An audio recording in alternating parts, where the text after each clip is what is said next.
अमेरिकी राष्ट्रपति Donald Trump ने टैरिफ पर नरम रुख अपनाते हुए अपने व्यापारिक प्रतिद्वंदी चीन के साथ बातचीत के लिए तैयार हो गए हैं। उन्होंने ये दावा किया है कि दोनों देशों के बीच टैरिफ पर बातचीत भी शुरू हो गई है। बता दें कि अमेरिकी राष्ट्रपति ने ओवल ऑफिस में संवाददाताओं से बात करते हुए ये कहा है कि उन्हें विश्वास है कि दुनिया की सबसे बड़ी इकोनॉमी एक बड़े ट्रेड वॉर को खत्म करने के लिए समझौता कर सकती है। ऐसे में यह सवाल उठ रहा है कि आखिर कैसे बीजिंग को लेकर नरम रुख अपनाने वाले डोनाल्ड ट्रंप अब बातचीत के लिए तैयार हो गए हैं। नमस्कार, मैं हूं संध्या बिष्ट और आप देख रहे हैं द इकोनॉमिक टाइम्स हिंदी।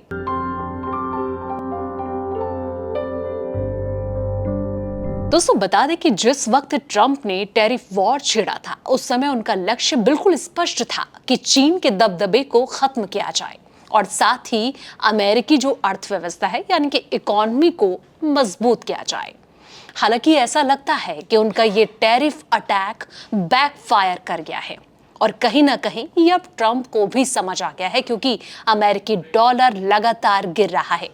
निवेशक जो हैं वो सहमे हुए हैं और कैपिटल फ्लो नीचे जा रहा है।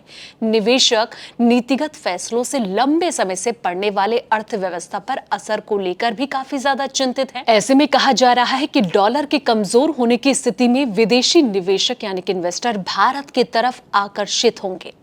उन्होंने बातचीत के दौरान एक वेबसाइट को बताया था कि अमेरिकी राष्ट्रपति के लिए दबाव बनाने का बेहतर हथियार टैरिफ नहीं बन पाया है। टैरिफ के जरिए किसी की अर्थव्यवस्था यानी कि इकोनॉमी को चोट पहुंचाने का उनका ये संभावतः गलत रास्ता है।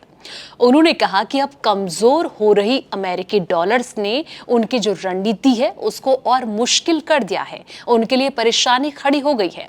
डॉलर के गिरने से आयात पहले ही महंगे हो चुके हैं और अमेरिकी निर्यात सस्ते।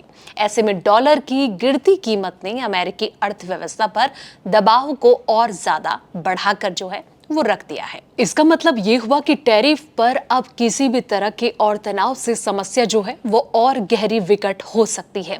गोल्डमैन सैक्स ने भी इस चिंता को और बढ़ाकर रख दिया। इन्वेस्टमेंट बैंक ने हाल में अपने अनुमान में ये कहा कि अगले साल तक प्रमुख करेंसी जैसे कि यूरो, येन के मुकाबले अमेरिकी डॉलर में करीब 10% की गिरावट आ सकती है। ये अमेरिका के लिए नुकसानदायक हो सकती है। इस गिरावट के कई आर्थिक फैक्टर हैं, जैसे कि अमेरिका की धीमी जीडीपी रफ्तार और साथ ही टैरिफ पर जारी व्यापारिक तनाव।